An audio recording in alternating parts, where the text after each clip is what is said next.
Hello, welcome to the Bee Formless Flow Driven CEO podcast. And today, I was about to say this morning, I have the wonderful Sondra Imperati. I hope I got your surname right. Sondra, I should have checked that with you. Perfect. Welcome to the show, Sondra. Thank you. I'm so thrilled to be here. And I'm thrilled to have you. And you're all the way from Rochester, upstate New York, which is 1 hour from Niagara Falls, 6 hour drive to Yes. the city, but a 45-minute plane trip to one of my most favorite places in the world. But I've never been to Niagara Falls, so I do want to get there at some point. Someday you'll have to come visit and I'll have to take you. Yeah, So I'd that love would be that. fabulous. Yeah, I'd absolutely love that. And you'll need to come to Melbourne, Australia at some point as well. But we've got a lot to unpack today, Sondra, and I'm pretty excited to be talking to you, the founder of Persistent Courage. Absolutely love your business name. And it's a transformative leadership advisory, helping organizations build bold, co-created cultures that align with purpose and performance. There's some amazing words in there, that bold, the purpose, the performance. I love them all. They're so energetic. You have decades of experience across strategy, facilitation, people transformation, and executive development. And you empower leaders to move beyond superficial values, which I want to get into as well, and into embodied everyday culture leadership. But what I love is that you're trusted by global clients across sectors to help them not just talk about culture but live it. And I think that that's the big thing. And I want to pull apart culture a bit with you as well, because you're actually talking what I love, which is culture is just a word, but how do you actually live it? And your work is rooted in courage, curiosity, clarity, and connection. And you bring that grounded lens to building workplaces where people actually want to show up and thrive. Tell us a bit about your journey. How did you get into your business? I'd love to hear just a bit about, yeah, your journey. So I have been in corporate life for the past 25 years in a variety of different industries. Most recently, the last 9 years I spent in healthcare. And I became the vice president and a corporate officer of a very large health insurance payer here in the United States. And when I reached that pinnacle in my career, it was what I had always wanted, or so I thought. And for many reasons, it just didn't fit. And part of it was that I knew the importance of culture within the organization. And within my organization, I had a team that was very, very dissatisfied. And I had to make some hard decisions, but I worked very, very hard with my leaders to make sure that we were not just putting words out there for people, that we were living what we wanted to create. And so within 6 months in that position, I raised our employee engagement scores by 21 points. Wow, And that's I'm very, huge. very proud of it. Huge. So that work I am very, very proud of. Bringing people together across systems is absolutely one of my specialties. Some of the politics were not what I really had signed up for, and it was so much travel. And my husband and I talked, and I've had entrepreneurship in my blood. My grandfather and my father were both business owners. And he said to me, now's the time.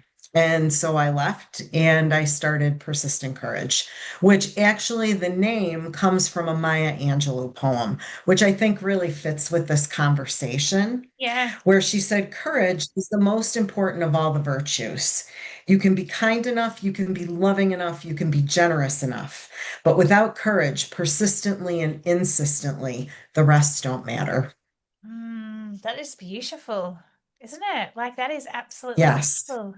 And I love her as well. Like she's always got I'm gonna have to look up that quote and get it. Like I've just noticed there's a little quote at the back of your um there's a picture there. Oh, so it says don't be a lady, be a legend or something. I just saw that. Like I always I Yes, thank you, always next. I always I always spot things. So that's how your business name came about. That's how it came. Yes, Yes, that's how it came to be. So I have always, as a leader, culture has always been extremely important to me. And when I think about the brand customer experience marketing work that I've done, if you really have a culture that is firmly rooted in values that you hold dear, that the company believes in, that then they bring to their customers, your customer experience is fabulous because the people that you're taking care of are taking the best care of your customers. And therefore, your brand is able to thrive. And this is proven, I've seen it, where employee engagement scores, net promoter scores, and brand loyalty scores, when they are trending up, they keep going up. Yeah. When the culture starts to falter, the rest of it starts to falter. Mm. Mm. Which is that culture and system So based, it right? all culture is system based, absolutely. Mm. Mm. Mm. Yeah. Sorry, you keep going. I interrupted your flow then. No, no, no, no. So based on that, that is how my business came to be. The other thing too that I think is important in all of this is we are all people. And when I think of culture, I also think of the individual piece of that, who have been born, raised, have had certain experiences that we then bring into that workplace. And that, because we're all different and we're all human, certainly some of that baggage that we bring with us also makes its way into the workplace. Yeah.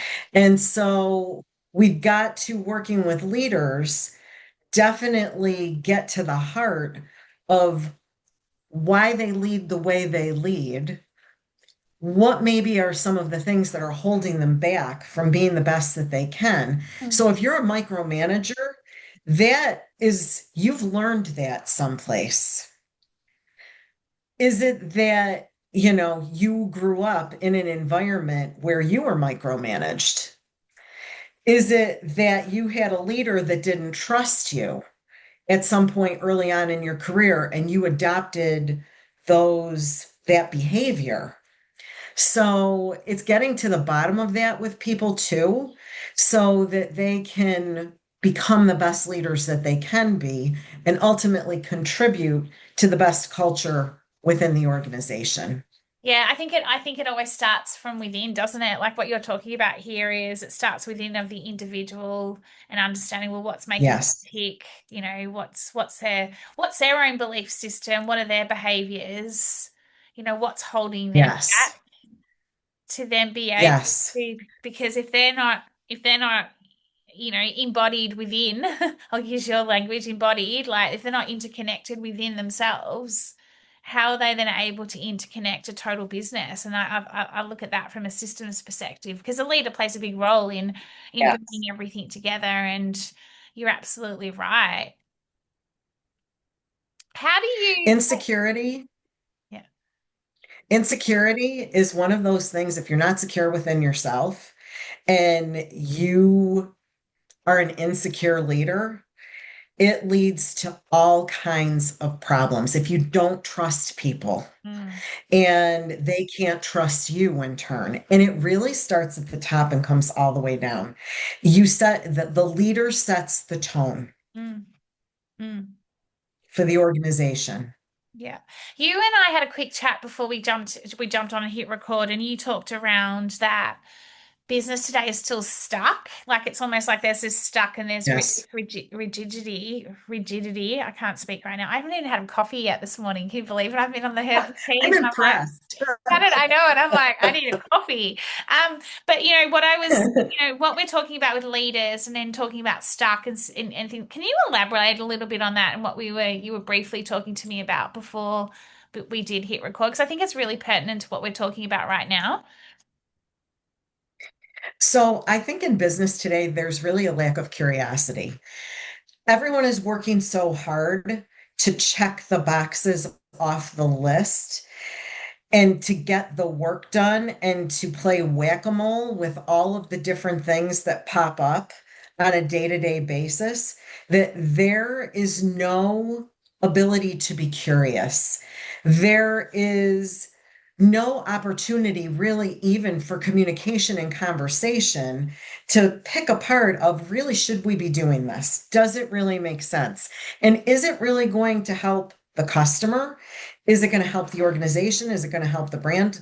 We just get stuck in the tactics, and I think it's gotten even worse when I see some of the organizations and some of the leaders that are just making snap decisions based on things with the way they think they should be.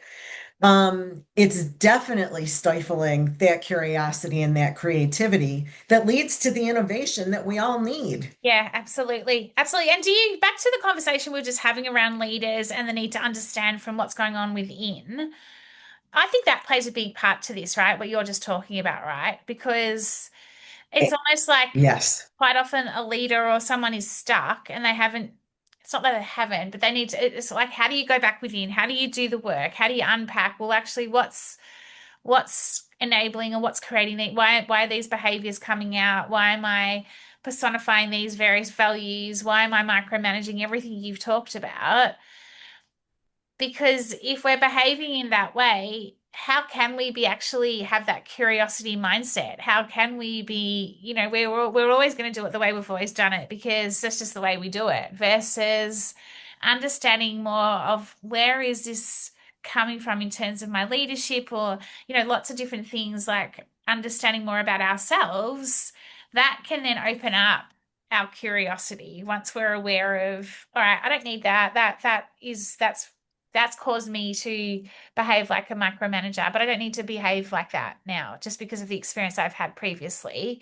And I use that to, like, that's right. use that loosely.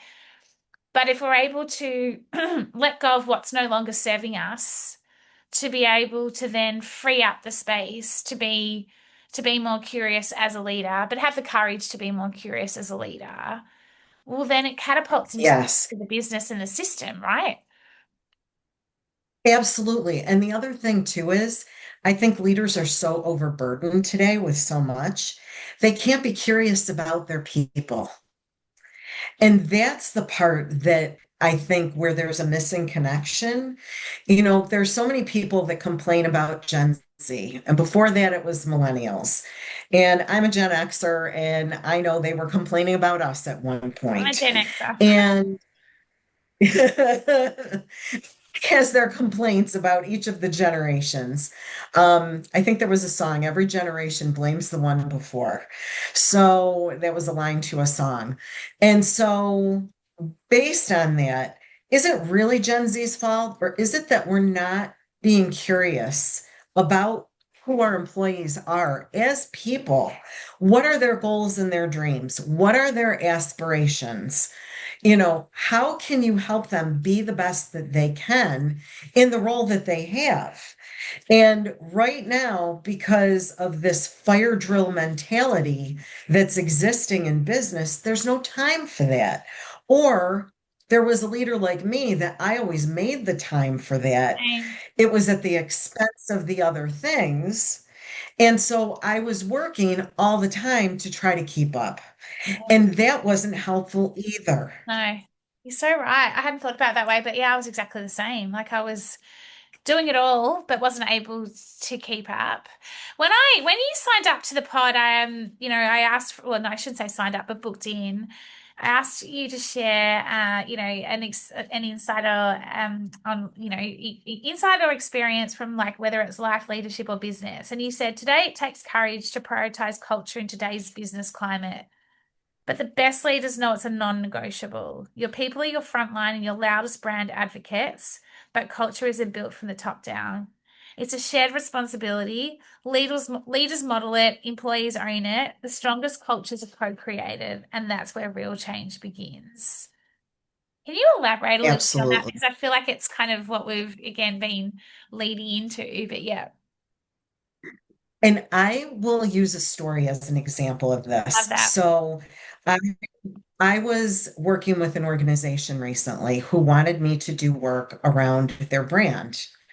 and they wanted to generate more brand awareness. And so I immediately asked them for, can I see your employee engagement scores?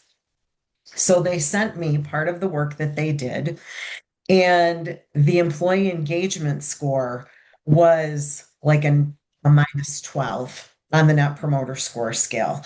So for those that don't know, Net Promoter Score is on a scale of 1 to 10. How would you be willing to promote the business? So your nines and tens are your promoters. The ones in the middle are, in the middle. And then at the end, three, two, one are your detractors. So, and it's on 100-point scale, negative 100 to 100. The best brands are closer on that positive end to 100. The ones that need help are in that negative range. And this particular client was in the negative range. And I said to them that one of the things that we were going to do was really dig into that and talk with their employees to understand what's driving that. And they looked at me and said, but that has nothing to do with our brand. And I said, but it has everything to do with your brand. Because why would you spend all this money to want people to learn who you are and know who you are? You want to attract better employees. You need to attract funders, but the employees you have are miserable. And they are your best brand advocates. Yeah. Your employees are they're going to take, you can talk about AI all you want to. It can help enable better customer service. It's an enabler. And I know people are saying that someday AI bots are going to take over the world, but I'm going to say this today, we are human beings. Your customers are human beings, and they expect a human interaction. And if you take care of your people, they will in turn take better care of your customers. And if they love working for you, they are going to tell everybody that they love working for you. If Absolutely. they hate working for you, they're going to tell everybody they hate working for you, and they're going to tell people not to buy your product. So that's the connection between all of this. And I feel bad sometimes because I know leaders, we put so much on them. And you just said it. You remember what it's like to be that leader where so much is put upon. And I remember that too. But it takes making sure that you are giving accountability to your employees 100%. Oh my and that you are gosh. Yeah. setting them up. Accountability is not a bad word. I agree. I know. I could And not also agree more. and also helping them understand expectations. You've got to be very clear about that. And that's all part of culture and taking care of the culture. It's making sure that there is this two-way communication flow. And you know what? It's having the hard conversations. What I'm finding is that leaders that can't have the difficult, quiet conversations are quiet quitting on their employees. Oh yeah. And then they wonder why their employees are quiet quitting on them. It's usually a chicken and an egg situation. Yeah, I agree. Everybody's got a part in the pie. It's not just one or the other. No, I love all that you're talking about, and I'm so on the same page as you. And just quickly on AI, I definitely think there's great productivity, efficiency, and what it's doing for us from a future perspective. But Yes, you cannot underestimate the power of human connection, human potential. And I don't, yes, there's some aspects that I'm sure are somewhat scary, but I think it's like, bring it on. Like, it's actually going to take all the minutia work away from us to be able to do what we're meant to be doing and exactly what you're talking I about. totally agree. But it won't, but what it can't do is for me is it can't create a culture. That requires humans in my opinion. Like AI will not be the catalyst for culture, So for me, I have a question around culture, but also values because it takes two, right? It takes a leader and it takes a team. And you know this and I know this. And in terms of when you're leading a team, and I had 150 staff, and it was for me, it was like, what's our inside out what's our inside out ethos, if you like, in terms of, I was sort of culture as it's a word, but how do I bring this to life? How do we live it to what you're talking about as part of your business? And so for me, it's like, what do you do with those values? How do you put them into action so that everyone within the business is accountable? But for me, it's more than just even that. It's like, how do you make it an inside out action in terms of, you have almost like you have these values, or what I used to call, and I still call it now, and it's an energy, it's an attitude, and it's a behavior. And you're Yes. putting that into action, but then it comes, then it transcends through to the way you work with your clients. And then it's also Yes. then how it works with their customers. Do you know what I mean? So for me, it's that inside out Yes. culture. It's that inside out operating model. I don't know if am I making sense in what I'm saying here? Absolutely. And so that is where I think the accountability and setting expectations for people is hugely important. Yeah. With one organization that I've worked with, we started each meeting with, let's give an opportunity for people to recognize those that have lived the values. And it got a little forced sometimes, and people would roll their eyes, but it let Oh, I just lost you. everybody, no matter what role they had, be part of recognizing those values and being able to articulate them. So they knew the expectation. The second piece is that it was measured as part of the performance process. Now, that was a little bit dicey, I will say that, because we all have an opinion of ourselves. Yeah, we've all got an And, ego. again, yes, and we all bring our baggage to the table. So I may be thinking that I'm acting within the values, and that even when we were having conversations as with the team members, sometimes things would pop up and people would be taken aback because of the way in which somebody said it. And they would think that they were within the right to be courageous and have a courageous conversation when it wasn't appropriate in that setting. So that's where the teaching comes in around those values Yeah. of when does it work and when isn't That, it working, what's acceptable and what's not acceptable. yeah, I agree. And you actually raised a good point there, because it is like, when is it acceptable, and when is it, or what, when is, I can't speak properly, but what is this value mean? And then what is it Yes, mean when you're not doing that? Do you know what I mean? Like, so that's kind of how you, yes. I created an ethos around radical collaboration. This was quite a few years ago in the last business I was in. Oh, I love that. And it was centered around the four C's, which was connection, creativity, courage, and being curious. And Oh, so I love that. We're very aligned. yeah, and so basically those four C's were what made the business radically collaborate. And it's funny you talk about in terms of having to, I guess, ingrain it into the business, because there would be times when some of the staff would just roll their eyes and be like, here she goes again. She's on this radical collaboration bandwagon. She's got the four C's all up in the office. It was our operating model. It was how we worked. It was then how we translated Yes. into business, into our clients, etc. But here's the thing. I think that you get the rolling of the eyes at the start, but then once people start to truly understand, oh, actually, this is more than just culture as we know it, and it is an attitude and a behavior and an energy Yes. that goes around the organization. Everyone jumped on board. It became this just, yeah, catalyst for just radical collaboration, and that's what we absolutely did. We radically collaborated around everything.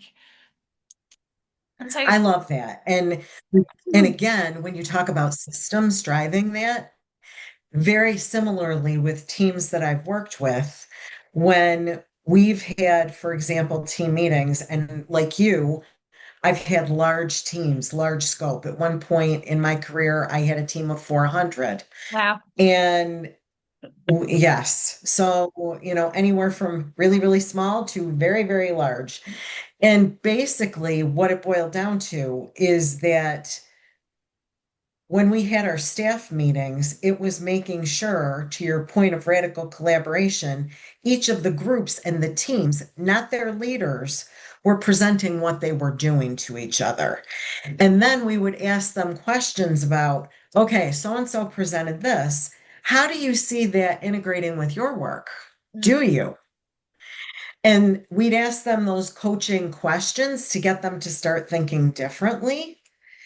And then it would just automatically come mm, because they started to yeah. understand. And I would also say one of the most powerful things is when the leader of an organization had to let go of one of his senior leaders and said, we have values at this organization. And when people don't abide by those values, they are no longer here. Mm, And that is the biggest statement of values from a senior leader, a courageous statement of values that I've probably ever witnessed. yeah. Wow. It is. And good on them for doing that too. So Yeah, what are you seeing then as the biggest opportunities right now in business, knowing that we're lacking that curiosity, which is leading to the innovation, and we're almost in this stark. What are you seeing with the businesses you're working and at a large that we where the opportunities are, and how can we shift that? Like, how do we shift that behavior? we have to give people some time back. Meetings for the sake of meetings for the sake of meetings is not serving anybody well. And we are in a meeting centric culture right now, and it just proliferates. So part of it is we need to give people time to connect with other people, to Mm, your point, to make those connections. When I think of taking care of your employees, I used to have my list of my employees, and I would go through the list and maybe send an IM to like five of them a day to say, I want you to let you know I'm thinking of you. How are you doing? I hope you're doing well. They'd come back to me, and depending on what they would say, I would say to them, okay, do you want to get a cup of coffee? Sometimes they would say, I am not all right. And I'd call them right up on the phone and say, let's talk about this. Tell me what's going on. And then I would call their leader and say, look, I do this. I was not trying to get in the middle of yeah, yeah, your, yeah. and there were times I would need to talk to so and so about this. But it's just being able to have that time to connect with your colleagues, to connect with your people. Um, that is so very, very important. We need to give people time to be able to breathe and to think. Mm, And we don't do that. We don't let groups come together and brainstorm anymore. And it's very hard to brainstorm because there's so much cognitive fixedness in the world yeah, of this is the way that it should be. And, we're not doing anything that lends itself to that being curious enough to ask questions to then maybe get creative about a different solution. yeah. I could not agree more. Oh my gosh. We're subtracting things that we really shouldn't be doing. It's so funny. People get so worried that if something gets taken away, they're going to lose their job. Maybe it just means that you're doing better work. Yeah, also for me, I love that. I mean, you've watched a film, maybe there's a subtractive psychology for me is we have this tendency for any problem that we're trying to solve, we add. And you would see it when you go into businesses, it's like can't see the wood for the trees, but they're not getting the results that they're looking for. It's like you can see it a mile away, you're like, yeah, that's because there's just too much going on here. And everything you've just called out Yes. now. But there is this fear that if I'm doing less or if this is taken away from me, well, I'm going to lose my job. When actually it's opening you up to be able to do things differently, to do something else, to bring in another opportunity to solve a problem in a different way. I could not agree with you more. Yes. It's interesting Yes. what you talked around with people as well. I used to have this thing that twice a week, and I do it with my clients now that, have teens, because you see their schedules. And I know it sounds so, I don't know about you, but I'll be one of the first things I'll be like is, can I have a look at your schedule? And they're like looking at me like, what? Yes. And I look at their schedule and I'm like, there you go. Like it's just back to back to back to back to back all day. And I used to do it. I absolutely used to do it. But one thing that was a game changer for me, and this was many years ago, was that I created what I called Be Connected blocks. And so twice a week, all staff, everybody would have in their diaries Be Connected time. And it was 1 hour, I think, and it was on a Tuesday, and I think it was on a Thursday. And anyone in the business, the organization, was able to block in 15-minute chat with me. And we would talk about life, we would talk about anything, we would talk about business, but it was giving back, but it was also managing my time so that it wasn't just it wasn't people coming to me every 5 seconds with an Yes. issue. And it worked really well because it was connecting back with the team and the business. And some of the things that came up, like you're saying, you'd ring the leader, and you'd be like, I'm not here like micromanaging you, but I just want you to know, are you aware of this? And you really start to Yes. understand what's going on, with the business more than just from a professional side. And I think we need to bring that into business more. I think we need exactly what you're talking about, like get better connected with the teams, get better connected with the people, with the leaders, so that we're all, It's interesting. mm. Are you familiar with Stephen Bartlett, Diary of a Yeah, CEO? yeah. I love him. And I saw he posted Okay. on LinkedIn last night. Actually, I don't know if you quickly just saw this. He posted about connection, and you'll have to look at it. He wrote this long post around, I've been broadcasting on social media, and and once upon a time I used to connect and have these conversations like we're having now. We're connecting, right? And I was like, oh, yes, he's Yes, actually talking absolutely. about this. Yeah. Yeah. It's interesting because he's had on Brian Shafsky, who is the CEO of Airbnb. And they have just gone, when I think of their brand, they've gone through a really big switch because they don't want to be known as just, the place where you stay. They want to be the curator of experiences now Mm, in addition. So they've gone through a lot of change. And as a leader, he talks all the time. And, when you go into entrepreneurship, everybody talks about the life of a founder and what that's like.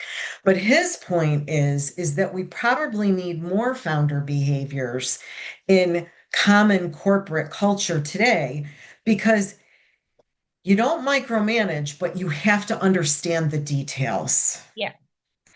And if you're doing a big launch, he would need to be involved in that, not necessarily telling everybody what to do, but understanding what was going on. And oh, by the way, if things needed to shift, being able to have that conversation real time in the moment. It creates connection throughout the entire organization between him and the rest of the organization. People aren't afraid of him. And his other big point, which I think is a really good one, is that when you come in over the top after all the decisions have been made, then everybody thinks badly of you and it's micromanagement. Whereas if you're involved from the beginning and people know that and they understand that, then it's a different story because they expect it. Absolutely. Absolutely. And that's the other part of this. That is the fine art that and I don't care how big or small your business is, these are the types of things that we need to be having those connecting and having conversations about. Could not agree more. Could not agree more. Last question. You brought up the entrepreneurial piece, and what would you say is the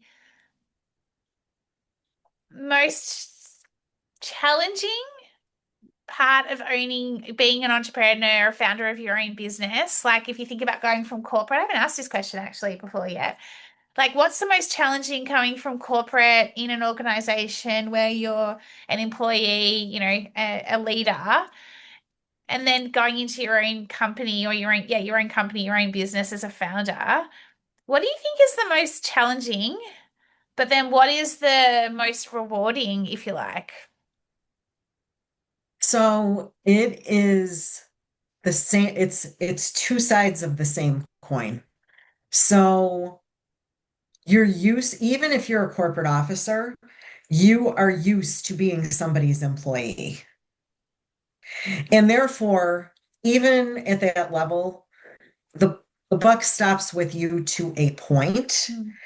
but there's always people above you, even if it's one or two people, it doesn't matter.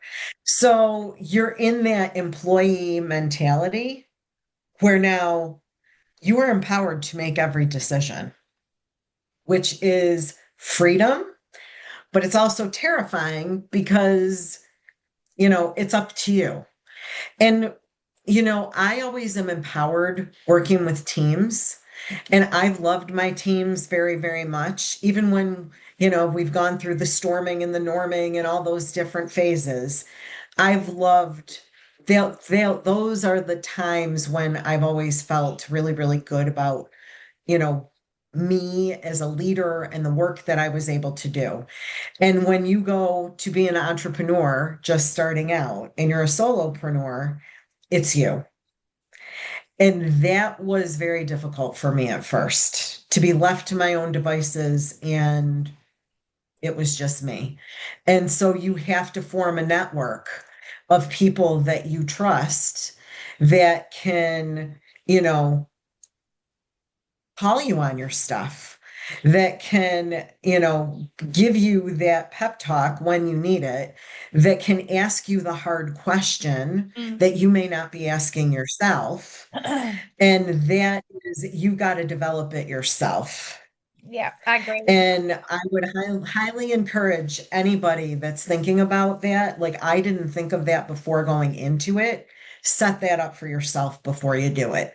Yeah, such good advice, such great words, like words of wisdom. Like, I'm glad I asked this question because I was hoping you would answer it this way Thank you. because I could not agree more. And Like, I could not I agree was more. going to say, what do you think it is? Because you're doing the same thing. I'm Yes, curious for you. it's the challenge is that yeah, you actually just nailed it for me in terms of I was managing director, so like I was the leader, but I was reported into somebody. So there was always somebody above. There was always somebody there. So if shit hit the fan, if we, like didn't hit our new business targets or whatever, it was always going to be okay. Whereas for me now, Yes, as an entrepreneur, solopreneur, it's like if shit hits the fan, it's like you go into this like it's your mindset that has to really, it's that perseverance, but it's like, okay, what am I going to do now? How am I going to fix this? How am I going to solve this? I need to get curious. I need to have the courage to keep going because there's some days where you just like, yes, this is too hard. It would be so much easier yes, to get a job. But then on the other side of that coin is this flexibility, this freedom you have, yes, I think you and I are very similar in regards to I'm on a mission to the way we're working and the way we're doing business right now is not sustainable. And so how do we change that? And I couldn't make that fundamental change I wanted to make if I was an employee. So here I am doing what I'm doing because yes. I get to create my own way forward. And so I think that it's that constant, oh gosh, it's like what side of this coin am I on today?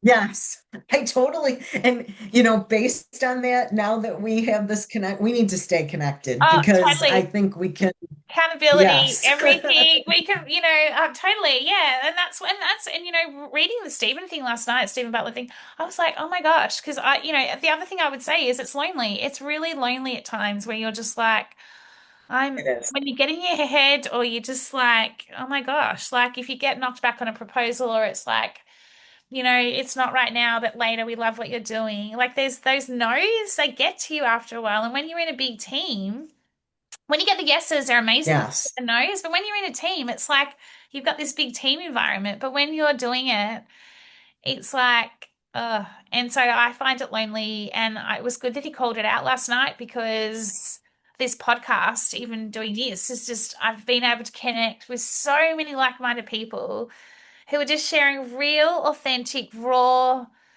stories, what they're seeing, what's happening with them. And I love that because that's what we should be talking about. And I was like, yeah. So Absolutely. I think that's so yeah. So Sandra, how do we find out more about you? I mean, I'm going to put your info in my show notes, but yeah, where's our best place to get all your insights, your tips? Where do we go?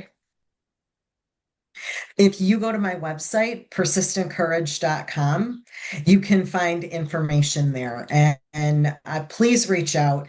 No question is too small or too large. And I would love to have a conversation with anybody that might be interested. I love it. Thank you so So thank you. much. It's been such a pleasure. Yes, I've really loved it. I'm going to let you get to hopefully you can go and enjoy your evening now. You know what I love about the summer in the US? It's so light still. Like, it's still light till like 10 or 10 p.m., Yes, isn't it? Like, it's amazing. Whereas in Australia, it is. yeah, it still gets dark at about, oh no, probably about 8 o'clock, 9 o'clock. But I do love like being able to see the I stars. know. In the winter, by 5 o'clock, it's completely dark here. So we are loving this right now. We're in the thick of winter, so it's dark early and yeah, but anyway. Oh, Thank you so wow. much, Sondra. You've been incredible. I love what you're doing. Keep doing it and let's definitely stay connected. And yeah, have a Thank you. wonderful evening. Likewise back at you. I look forward to it. Take care. Thank you.